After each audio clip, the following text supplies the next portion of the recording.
Bienvenidos a otro episodio de Filosofía, Psicología, Historias.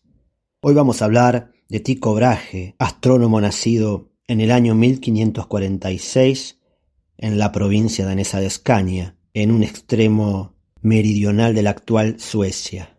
Era hijo de un miembro del Consejo de Estado danés y de una camarera mayor de la reina. Tenía un tío que no tenía hijos y se lo llevó a vivir con él por la fuerza, hasta que consiguió el consentimiento de sus padres, demostrándoles que la ventaja de la educación y la instrucción iba a ser de su hijo una buena promesa.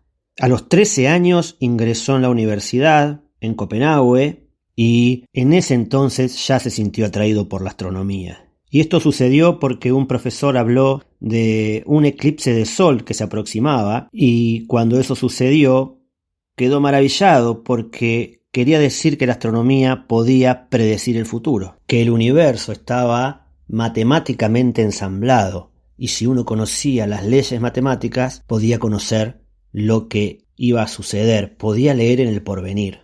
A los 16 años se fue a la Universidad de Leipzig y estudió Derecho durante el día y Astronomía durante la noche.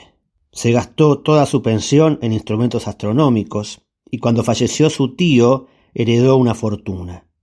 Allí se trasladó a Wittenberg para buscar más y mejor matemática y astronomía, pero al poco tiempo la peste lo obligó a irse a Rostock. En este lugar tuvo un entrevero matemático con un noble y se batieron a duelo. Si bien Tycho salió victorioso, perdió parte de su nariz. Así que tuvo que hacerse un implante de oro y plata que lo usó hasta el final de sus días. No solo le gustaba la astronomía, sino la astrología y predijo la muerte de Solimán el Magnífico. Viajó por Alemania, volvió a Dinamarca, se dedicó a la química hasta que regresó a la astronomía.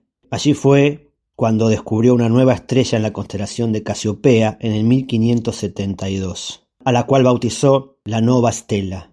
Esto le procuró una gran reputación, aunque los nobles consideraban que no era digno de la nobleza escribir libros, así que Tycho, para demostrarle a los nobles que no seguía su camino, se casó con una campesina. Finalmente partió para Kassel, donde se había construido el primer observatorio con tejado giratorio y donde había un péndulo que podía medir con exactitud el tiempo en la observación y los movimientos de las estrellas. Luego le consiguieron una isla en Dinamarca y allí construyó un castillo y jardines que denominó la Ciudad Celestial. Hizo una gran biblioteca, tenía alojamientos para sus amigos e investigadores, un laboratorio, varios observatorios y un taller para fabricar sus propios instrumentos. Pero no tenía telescopio, ya que todavía faltaban 25 años para la invención del mismo. Todas las observaciones de Tycho Brahe fueron las que luego conducirán a Kepler a sus descubrimientos históricos. En su castillo pasó 21 años mirando el cielo y recopilando datos. Registró día a día el movimiento aparente del Sol. Fue uno de los primeros astrónomos en compensar la refracción de la luz y la fiabilidad de observaciones e instrumentos. Para eso repetía la misma observación una y otra vez como método científico. Fue el primero en decir que los cometas no se generaban en la atmósfera, sino que eran cuerpos celestes que seguían caminos fijos y regulares. Finalmente publicó un catálogo de 777 estrellas. Cuando Federico II murió, el nuevo rey tenía 11 años y los regentes redujeron las subvenciones para la investigación, por lo cual Tycho Brahe se fue de Dinamarca y se instaló cerca de Praga. Esto hubiera sido una fatalidad, pero sin embargo, esta mudanza proporcionó que en el año 1600 un joven se presentara a trabajar con él, y no era otro que Johann Kepler. En el año 1611, mientras estaba haciendo un cálculo sobre su teoría del firmamento, se desgarró su vejiga y al cabo de 11 días de padecimientos, murió.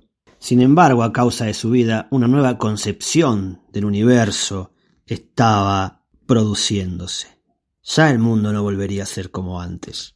Lentamente, el ser humano iba a sentirse cada vez más insignificante ante un universo cada vez más infinito e inconmensurable. Estos descubrimientos astronómicos fueron un golpe a la estima del ser humano. Y el ser humano, abandonado en el universo sin un Dios que lo mirase, se volvió cada vez más hacia sí mismo, olvidándose de todo aquello que lo rodeaba. Me despido con una frase de Tycho Brahe, que buscaba la simpleza en el complejo universo, que concebía de manera mecánica y que trataba de atar mecánicamente todo lo que allí sucedía, quizás con una visión incluso acotada, pero que tenía que ver con su época. Y esta frase dice así: la verdad matemática prefiere palabras simples, ya que el lenguaje de la verdad es en sí mismo simple.